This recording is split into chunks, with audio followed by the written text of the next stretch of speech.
नमस्कार, स्वराज राजस्थान देख रहे हैं आप। मैं हूं आपके साथ रितिका शर्मा। आइए इस बुलेटिन की शुरुआत करते हैं हेडलाइंस के साथ।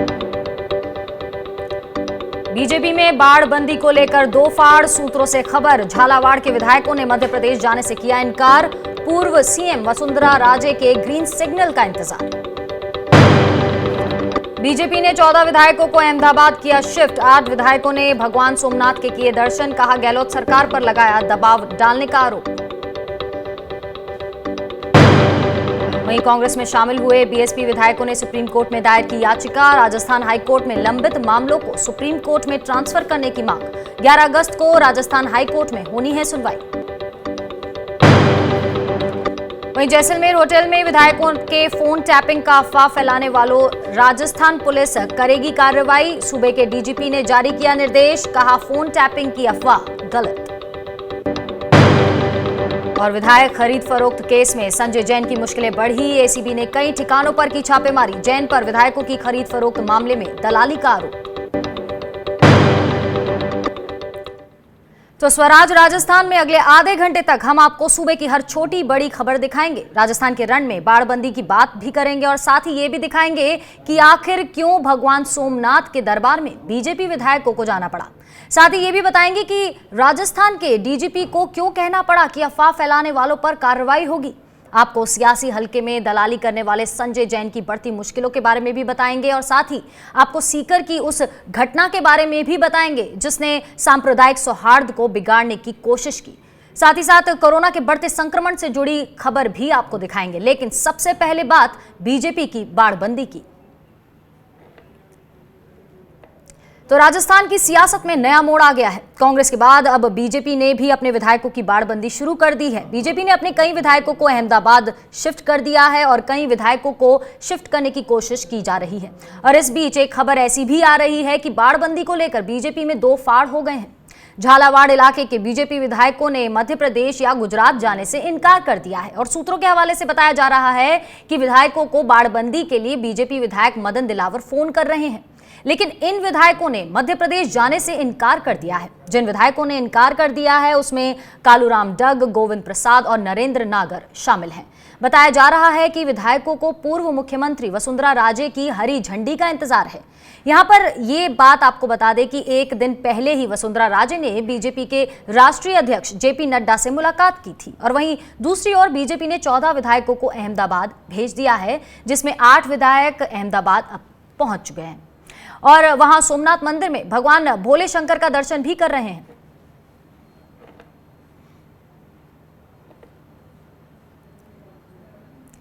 चलिए आपको बताते हैं कि बीजेपी ने अपने किन किन विधायकों को गुजरात भेजा है। गुजरात भेजे जाने वाले विधायकों में आदिवासी, दलित और अनुसूचित जनजाति वर्ग विधायक शामिल हैं। जिन विधायकों को गुजरात भेजा गया है उनमें समाराम गरासिया, जागसीराम कोली, पूराराम चौधरी, धर्मनारायण जोशी, फूल सिंह मीणा, अमृतलाल मीणा, प्रताप गमेती, बाबूलाल खराड़ी, गौतम मीणा, अर्जुन लाल जीनगर, गोपीचंद मीणा, कैलाश मीणा, हरेंद्र निनामा और गौतम लाल मीणा, इन सबको गुजरात भेजा गया है। वहीं सूत्रों के मुताबिक बीजेपी अपने कुछ विधायकों को मध्य प्रदेश भी भेज सकती है।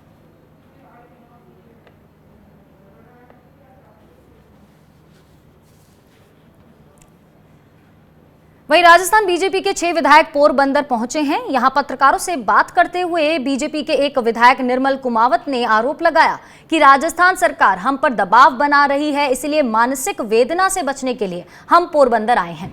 अब यहां से सोमनाथ महादेव के दर्शन करने जाएंगे। में पिछले 1 महीने से राजनीतिक घटनाक्रम चल रहा है। कांग्रेस पार्टी की अंदरूनी कलह है। मुख्यमंत्री गहलोत जी के पास बहुमत नहीं है। भारतीय जनता पार्टी के 72 विधायकों में को सबको मानसिक वेदना में वो ला रहे हैं, दबाव डाल रहे हैं। किसी पे एसओजी का मुकदमा है, किसी पे कोई चार्ज लगा रहे हैं, कभी कोई डिपार्टमेंट रेड करता है, कभी क्या करता है। इसी सबको मद्देनजर देखते हुए हम सब लोग अपने मानसिक वेदना को दूर करने के लिए सोमनाथ के बाबा के दर्शन करने के लिए आ जाएं। कुछ और साथी हमारे आएंगे और जो भी पार्टी आलाकमान हमें आगे निर्देश देगा, कांग्रेस की गहलोत सरकार से बचने के लिए हम लोग यहाँ। सोमनाथ कितने दिन रुकेंगे, क्या करेंगे? 2 दिन, केवल 2 दिन। 2 दिन सोमनाथ में एयरपोर्ट नहीं है, इसके लिए यहाँ उतरे हम लोग। ओके। और वहीं बीजेपी विधायकों की बाड़बंदी पर पार्टी के प्रदेशाध्यक्ष सतीश पुनिया, नेता प्रतिपक्ष गुलाब चंद कटारिया और उपनेता राजेंद्र राठौर लगातार निगरानी बनाए हुए हैं। वो कत्ल भी करते हैं तो चर्चा नहीं होता, हम आह भी भरते हैं तो हो जाते हैं बदनाम। पिछले 6 महीने से वो सरकार में है, सत्ता में है और बाड़े में बंद है। तो बाड़ाबंदी का शब्द जो है उसकी आविष्कारक कांग्रेस पार्टी और उन पर सूट करता है।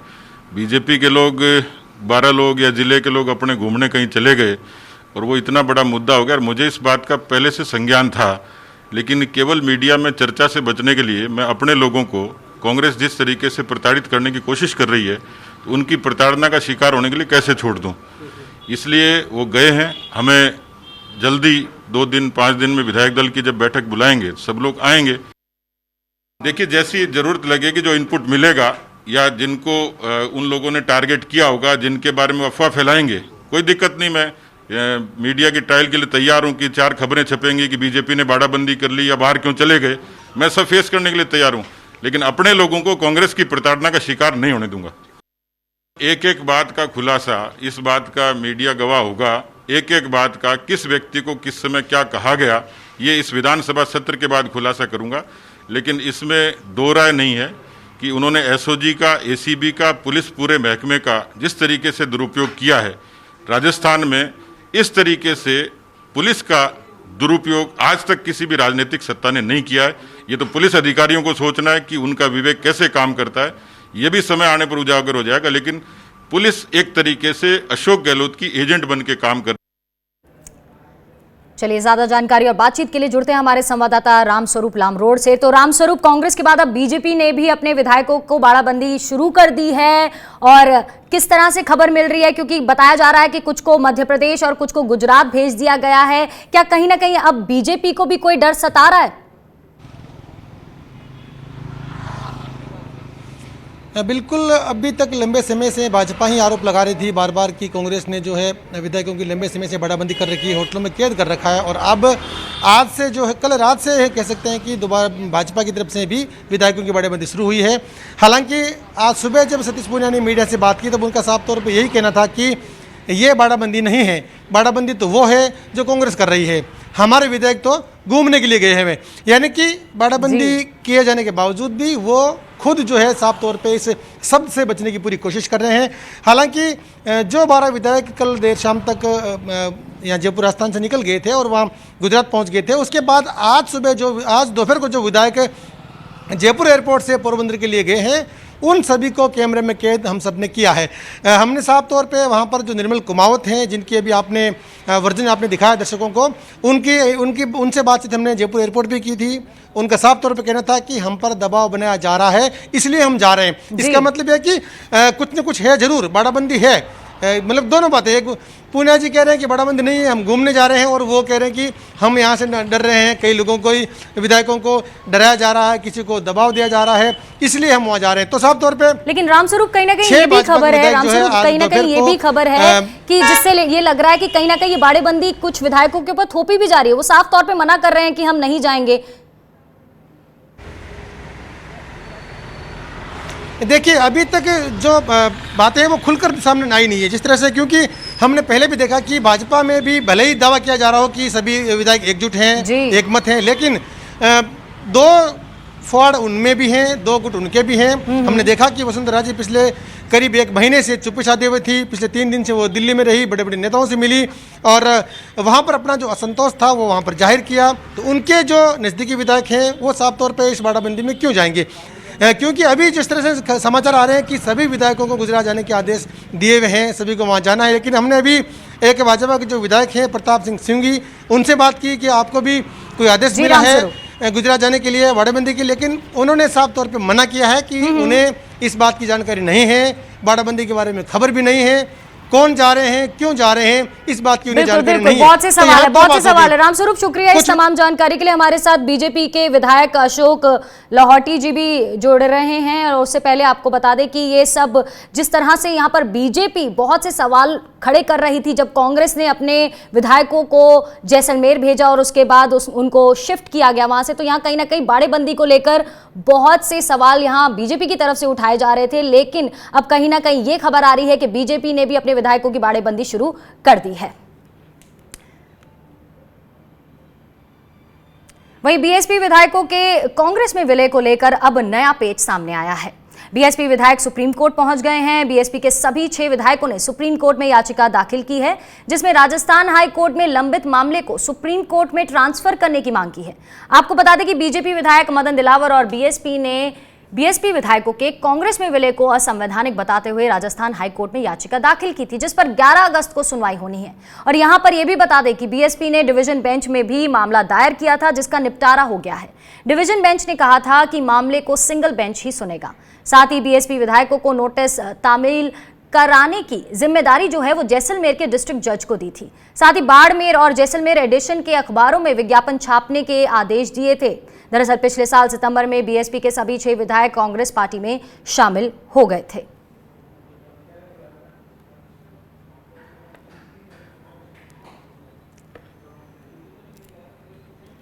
ज्यादा जानकारी के लिए जुड़ते हैं हमारे संवाददाता गोपाल कृष्ण से। तो गोपाल, अभी हाई कोर्ट में ये मामला चल रहा है, 11 अगस्त को इस पर सुनवाई और कहीं ना कहीं ये भी कहा जा रहा है कि फैसला भी आ सकता है हाई कोर्ट का। वहीं इसी बीच अब इन विधायकों ने सुप्रीम कोर्ट का रुख किया है। याचिका में क्या अपील की गई है इनकी तरफ से सुप्रीम कोर्ट में?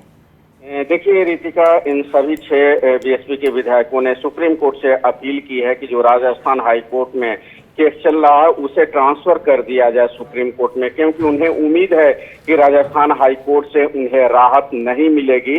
क्योंकि बीएसपी और बीजेपी के जो विधायक हैं मदन दिलावर ने, उन्होंने कहा है कि ये दल बदल कानून का उल्लंघन है, जबकि सुप्रीम कोर्ट ने कई ऐसे फैसले दिए हैं जिसको अगर देखा जाए तो ये दल बदल कानून का उल्लंघन नहीं होता है। इसलिए सुप्रीम कोर्ट को ही तय करना चाहिए। और जो ये आरोप लगाए जा रहे हैं कि ये असंवैधानिक है कांग्रेस में विलय होना, ये गलत है। तो ये मांगे हैं जिसको लेकर के याचिका दायर की गई है।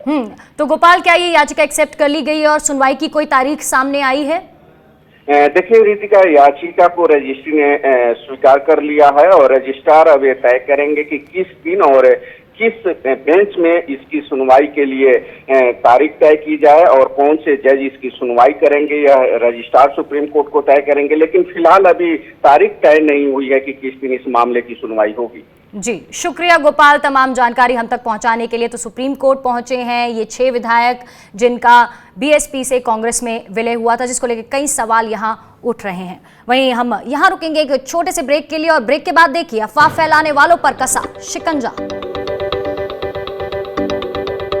LPU's infrastructure is one of the largest in the country, from huge academic blocks to industry-sponsored labs, dedicated research blocks to a 6-story library, India's largest auditorium, everything is right in the campus. Think big, lovely professional university.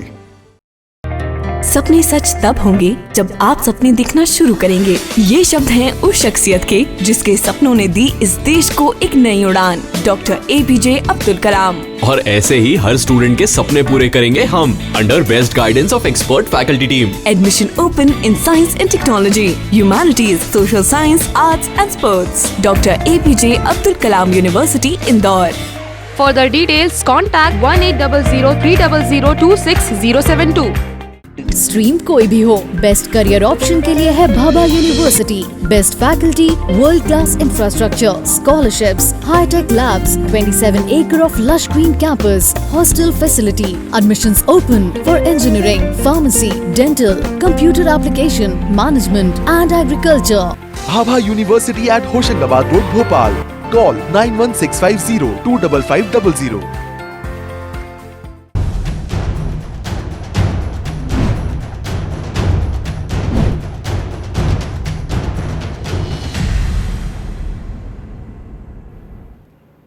स्वागत है आपका break के बाद। और राजस्थान में कांग्रेस के बागी विधायकों के लिए अब भी पार्टी के दरवाजे खुले हैं। कुछ दिन पहले सीएम अशोक गहलोत भी इस बात की तरफ इशारा कर चुके हैं और अब राजस्थान कांग्रेस के प्रदेशाध्यक्ष गोविंद सिंह डोटासरा ने भी इसी ओर इशारा किया है। बागियों की वापसी के सवाल पर गोविंद सिंह डोटासरा ने कहा कि अगर सुबह का भूला शाम को घर आ जाता है तो उसे भूला नहीं कहा जा सकता। उन्होंने कहा कि कांग्रेस आलाकमान जो फैसला लेगी वो उन्हें मंजूर होगा। पार्टी के सिंबल पे जीता हुआ है, अगर वो सुबह का भूला शाम को घर आता है तो उसको भूला हुआ नहीं कहा जाता, लेकिन वो उनके विवेक के ऊपर निर्भर करता है कि वो क्या फैसला लेते हैं। उनका एक और असफल प्रयास है। पहले अटेम्प्ट में वो हमारी सरकार गिराने में नाकामयाब रहे, अब दूसरा असफल प्रयास है जो भारतीय जनता पार्टी में जो विरोध हो रहा है उनके अलोकतांत्रिक तरीके से, या जो षड्यंत्र उन्होंने पैसों के आधार पे जो चुनी हुई सरकार को गिराने का, उसके खिलाफ जो आवाज़ बुलंद हुई है उसको दबाने के लिए ये षड्यंत्र किया जा रहा है। तो आज कांग्रेस के प्रदेशाध्यक्ष का भी ये बयान सामने आया है और घर वापसी की वो बात कर रहे हैं। ज़्यादा जानकारी और बातचीत के लिए जुड़ते हैं जयपुर से हमारे रेजिडेंट एडिटर संजय बोरा जी से। संजय जी, यहाँ बार बार कांग्रेस की तरफ से, या चाहे वो उनके वरिष्ठ नेता हों या फिर सीएम खुद हों, और अब तो प्रदेशाध्यक्ष भी बोल रहे हैं, घर वापसी की बात हो रही है, बार बार ये कांग्रेस की तरफ से क्या संदेश देने की कोशिश की जा रही है? एक कहावत है, राजनीति में कोई स्थायी शत्रु या मित्र नहीं होता, और ये तो अभी तक पूरी तरह शत्रु भी नहीं हुए हैं क्योंकि कांग्रेस के विधायक तो ही कांग्रेस के टिकट पर जीत कर आए हैं। और अगर सरकार बचानी है तो उसमें निर्दलीय के बजाय यदि खुद की पार्टी के लोग शामिल रहें तो वो ज़्यादा स्थायी सरकार हो सकती है। और बीजेपी की जो मंशा है कि इन बागियों को साथ में लेकर के कांग्रेस की सरकार को गिरा दिया जाए, वो सपना ध्वस्त हो सकता है। तो इसलिए अगर कोई नाराजगी है, कोई बात है, हालांकि बहुत हद तक आगे बढ़ गए थे ये लोग, लेकिन अगर अभी भी कोई चांसेस हैं तो इसलिए वो हमेशा गुंजाइश रहती है। राजनीति में कोई इतना हार्ड कोई स्टांस लेके चल नहीं सकता है क्योंकि कभी इधर कभी उधर आपको आना जाना लगा रहता है।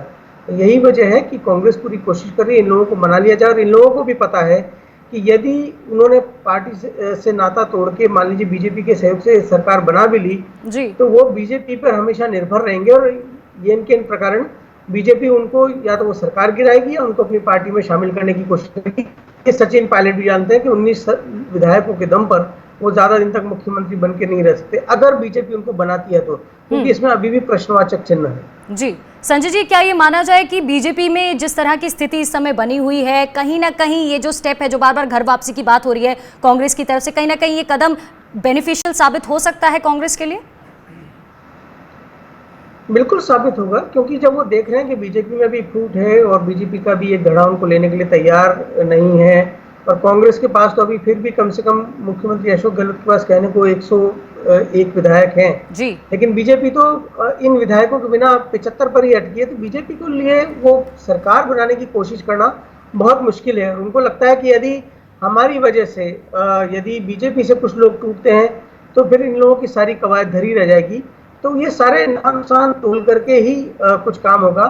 और हमको जो जानकारी मिल रही है वो ये है कि बीजेपी में भी सब कुछ ठीक नहीं चल रहा है, और अभी ये जो सुप्रीम कोर्ट में जब मामला जाएगा ये बहुजन समाज पार्टी के विधायकों वाला, यदि इस मर्जर को मंजूरी मिल जाती है तो उसके बाद तो ये विधायक चाह करके भी कुछ नहीं कर सकते। बिल्कुल बिल्कुल बिल्कुल, शुक्रिया संजय जी तमाम बातचीत और जानकारी के लिए।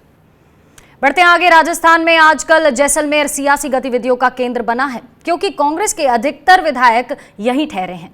इनमें से कई मंत्री और विधायक तनोट माता के मंदिर पहुंचे। मंदिर भंवर सिंह भाटी, सुखराम विश्नोई और राजेंद्र गूड़ा ने माता की पूजा अर्चना की मंदिर पहुंचकर।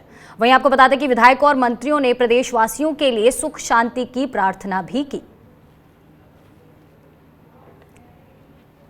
वहीं देश में सियासी गतिरोध के दौरान विपक्ष लगातार आरोप लगा रहा है कि सरकार होटल में कैद है और जनता के काम नहीं हो रहे हैं, जबकि सरकार के कई मंत्री नियमित रूप से बैठकें ले रहे हैं, बकायदा कामकाज कर रहे हैं। और विपक्ष के आरोपों और को पूरे सियासी घटनाक्रम पर सहकारिता मंत्री उदयलाल अंजना ने बात की हमारे संवाददाता रामस्वरूप से।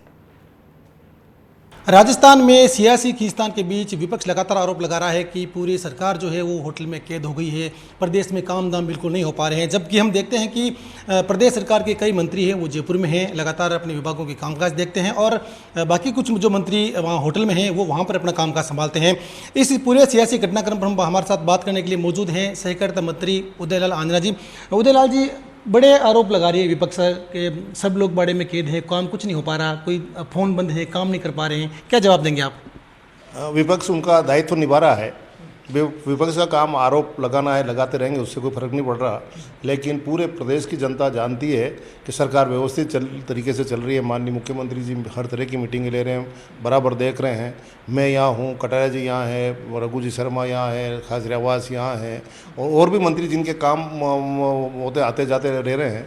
इस प्रकार की बात नहीं है, लेकिन अब विपक्षियों को हमारी तारीफ करने से थोड़ा इसलिए वो कर रहे हैं। लेकिन पूरे राजस्थान प्रदेश की जनता जानती है कि काम सुव्यवस्थित जैसा सरकार का चलना चाहिए वैसा चल रहा है। इस प्रकार की कोई शिकायत वगैरह नहीं आई है। बेबुनियाद आरोप लगा रहे हैं, उनको इन आरोपों से बाहर जाना चाहिए।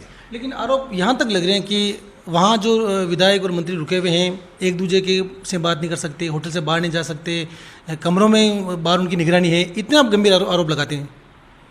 इस प्रकार की बात नहीं है। अगर इस प्रकार की बात होती तो हम भी तो साथ शामिल होते ना उसमें। और हम इससे पहले फेयर माउंट होटल में रहे तो भी ऐसी कोई बात नहीं थी। फिर सबकी इच्छा थी कि जैसलमेर घूम के हम इसलिए जैसलमेर चले गए। तो इस प्रकार कोई प्रतिबंध वाली बात नहीं है। सब आराम से रोज़ व्हाट्सएप पे फोटो आ रहे हैं, सुबह मॉर्निंग वॉक चल रही है। वहाँ गर्मी भी इतनी पड़ती है इसलिए होटल से बाहर नहीं निकलते, वो बात तो सही है। पेड़ पौधे नहीं है तो इसलिए नहीं निकलते होंगे।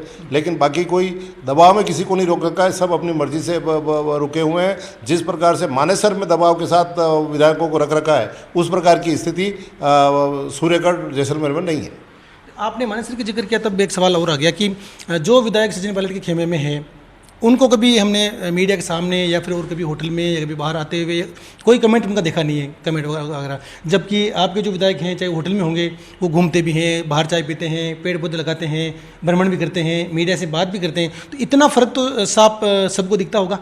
तो बस बिल्कुल ये सब पूरी जनता भी देख रही है। बाकी जिस दिन से वो 19 विधायक गायब हुए हैं, उनमें 2-3 को बताया जाता है, और वो किस परिस्थिति में है, उनकी मानसिक स्थिति कितनी कैसी क्या है, इसलिए कुछ नहीं कह सकता। लेकिन सबको एक साथ कभी ना तो बताया, ना इतना इजीली कहीं जिम करते हुए, कहीं व्यायाम करते हुए, ऐसा कुछ बताया नहीं है। इसका मतलब उनको दबाव में वहाँ रखा गया है। तो ये थे उदयलाल आंजना जी, जिनका कहना है कि जो लोग उस खेमे में, पायलट खेमे में गए हुए हैं, उनमें से भी वो भी कई लोग जो है वहाँ पर दबाव में हैं। वो भी जब फ्लो टेस्ट होगा तो वो भी गहलोत के पक्ष में आएंगे। और सबसे बड़ी बात इन्होंने ये भी कही है कि जो कदम उठाया गया है सचिन पायलट के द्वारा, उनके साथ जो विधायक और जो मंत्री गए हुए हैं, वो कदम किसी भी रूप में सही नहीं है। क्योंकि नाराज़गी अधिकारियों को लेकर के, काम को लेकर के इनकी भी रही है। लेकिन इनका कहना है कि समाधान का प्रयास किया जा सकता है। लेकिन इस तरह से पार्टी तोड़ने का जो काम किया गया, पार्टी से नाराज़गी दूर होकर के जो काम किया गया, जो गतिरोध पैदा किया गया, वो किसी भी रूप में उचित नहीं है। अगर उस पक्ष को, यानी कि सचिन पायलट खेमे को, कांग्रेस की जो राष्ट्रीय अध्यक्षा है, उनसे मिल करके अपनी बात रखनी चाहिए और कोई ना कोई रास्ता जो है निकालना चाहिए। कैमरा पर्सन अभिजीत शर्मा के साथ रामस्वरूप, स्वराज एक्सप्रेस। और वहीं राजस्थान के पुलिस महानिदेशक भूपेंद्र सिंह ने जैसलमेर के सूर्यगढ़ पैलेस में ठहरे आधा दर्जन विधायकों के फोन टैपिंग की अफवाह फैलाने के संबंध में साइबर थाने में दर्ज मामले की जांच पर नियमानुसार कार्रवाई करने के आदेश दिए हैं। पुलिस महानिदेशक ने जयपुर पुलिस कमिश्नर आनंद श्रीवास्तव को इस संबंध में तत्काल जांच की कार्रवाई पूरी करने के निर्देश दिए हैं। पुलिस महानिदेशक ने ये स्पष्ट किया है कि राजस्थान पुलिस की किसी भी यूनिट ने किसी भी विधायक या सांसद की टैपिंग ना तो पहले की और ना ही अब की जा रही है। उन्होंने कहा कि इंटरकॉम से हुई बातचीत को रिकॉर्ड करने का आरोप भी मिथ्या और काल्पनिक है। उन्होंने कहा कि राजस्थान पुलिस अपराध रोकने का काम करती है, अवैध रूप से टैपिंग नहीं करती। बता दें कि सोशल मीडिया पर इस तरह की अफवाह उड़ाई जा रही है कि जैसलमेर के सूर्यगढ़ पैलेस में ठहरे आधा दर्जन विधायकों के फोन अवैध तरीके से टैप किए जा रहे हैं। ज्यादा जानकारी के लिए जुड़ते हैं हमारे संवाददाता रामस्वरूप से। तो रामस्वरूप, यहाँ पर सोशल मीडिया पर खबरें सामने आई जिसका राजस्थान पुलिस ने सिरे से उनको खारिज कर दिया कि ऐसा कुछ भी नहीं हो रहा। वहीं अब साइबर जांच की यहाँ बात उठ रही है। सवाल यहाँ पर यह है कि हकीकत क्या है रामस्वरूप? अब तक इस जांच में क्या कुछ सच सामने निकल कर आया है इस मामले पर? देखिए, ये घटना कल की है। खबर जो ये कल ही वायरल हुई थी सोशल मीडिया पर। उसके बाद में दोपहर बाद पुलिस की तरफ से ये सब स्पष्टीकरण दिया गया कि इस तरह की जो खबर है बिल्कुल भ्रामक है, इसका कोई आधार नहीं है। क्योंकि जो खबर वायरल हुई है उसमें साफ तौर पर यह लिखा हुआ है कि 5 से 7 विधायकों के फ़ोन टेप हो रहे हैं और उसमें 2 पुलिस अधिकारी भी अहम भूमिका निभा रहे हैं। इस तरह की बात भी लिखी हुई थी, लेकिन इसका कोई आधार नहीं है। और इस लिहाज से आज डीजीपी के द्वारा ये आदेश दिया गया है जयपुर पुलिस कमिश्नर को कि वो इस मामले की पूरी जांच करें और जल्दी से इस मामले सच्चाई का पता लगाए कि ये कहाँ से शुरू हुई वायरल, किसने ऐसी हरकत की है। क्योंकि जो खबर के साथ में एक कागज़ यानी कि एक PDF फाइल भी वायरल हुई थी, जिसमें विधायकों के नाम, उनके द्वारा किए गए कॉल वगैरह की उसकी डिटेल थी। लेकिन उसको देखने के बावजूद भी, क्योंकि इस तरह की हरकत जो है कोई भी क्रिएट कर सकता है, कोई भी कागज़ बना सकता है, तो ऐसे में इसका आधार जो है कुछ नहीं है। इसी लिहाज से, क्योंकि मामला बेहद संवेदनशील है, किसी भी विधायक का, मंत्री का या और किसी का भी अगर कोई फोन टैपिंग होता है तो बाकायदा कानूनी प्रक्रिया होती है। बिल्कुल बिल्कुल, शुक्रिया रामस्वरूप तमाम जानकारी के लिए। वहीं विधायकों की खरीद फरोख्त मामले में फंसे दलाल संजय जैन की मुश्किलें बढ़ती जा रही हैं। एंटी करप्शन ब्यूरो ने दलाल संजय जैन के कई ठिकानों पर छापेमारी की है, जिसमें लूणकरणसर स्थित उसका घर भी शामिल है। बताया जा रहा है कि संजय के लूणकरणसर स्थित घर पर कोई नहीं था और इस पर एसीबी टीम ने पड़ोसियों से चाबी लेकर घर का ताला खोला। संजय यहां कम ही आता था, वो कई सालों से जयपुर शिफ्ट हो गया था। संजय अभी एसीबी की 5 दिन की रिमांड पर है और इसके अलावा आपको बता दें कि बीकानेर और जयपुर में भी कई ठिकानों पर छापेमारी हो रही है।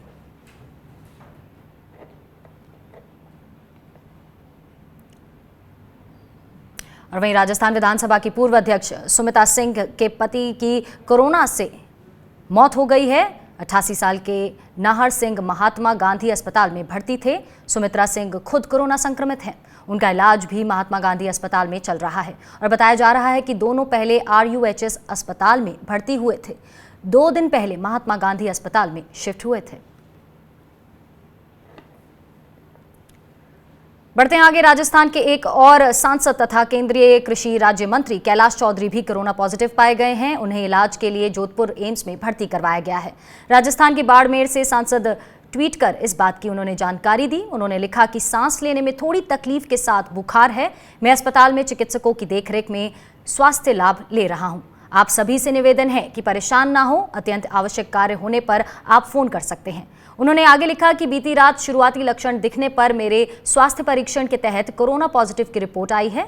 कृपया बीते कुछ दिनों में मुझसे संपर्क में आए सभी मित्रगण अपने परिजनों से दूरी बनाए रखें और अपना स्वास्थ्य परीक्षण करवाएं। मेरे स्वास्थ्य की जानकारी लेने वाले सभी शुभचिंतकों का आभार।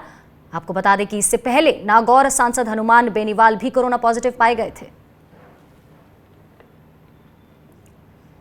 और वहीं सीकर में कुछ युवकों ने सांप्रदायिक सद्भाव बिगाड़ने की कोशिश की है। कुछ युवकों ने एक ऑटो चालक को बिना वजह बेरहमी से पीटा और बेहोशी की हालत में छोड़कर भाग गए। हालांकि शिकायत के बाद पुलिस ने आरोपी युवकों को गिरफ्तार कर लिया है और जानकारी के मुताबिक युवकों ने ऑटो चालक गफ्फार से जय श्री राम और मोदी जिंदाबाद के नारे लगाने को कहा था। ऐसा नहीं करने पर युवक ने चालक को बेरहमी से पीटा और ऑटो चालक गांव झीगर से सवारियों को छोड़कर वापस सीकर आ रहा था। तभी रास्ते में बोलेरो से आए 2 युवकों ने चालक से धार्मिक नारे लगाने को कहा और मना करने पर बुरी तरह पीटा, जिससे चालक बेहोश हो गया। होश आने पर चालक गफ्फार किसी तरह से घर पहुंचा और अब्दुल कयूम कुरैशी, सभापति जीवन खां और पार्षद सजादुद्दीन चालक को थाने लेकर गए और शिकायत दर्ज कराई। आपको बता दें, पुलिस ने धारा 323, 341 समेत कई धाराओं में रिपोर्ट दर्ज कर जांच शुरू कर दी है। और इसी के साथ स्वराज राजस्थान में आज इतना ही। आप बने रहिए स्वराज एक्सप्रेस के साथ। नमस्कार।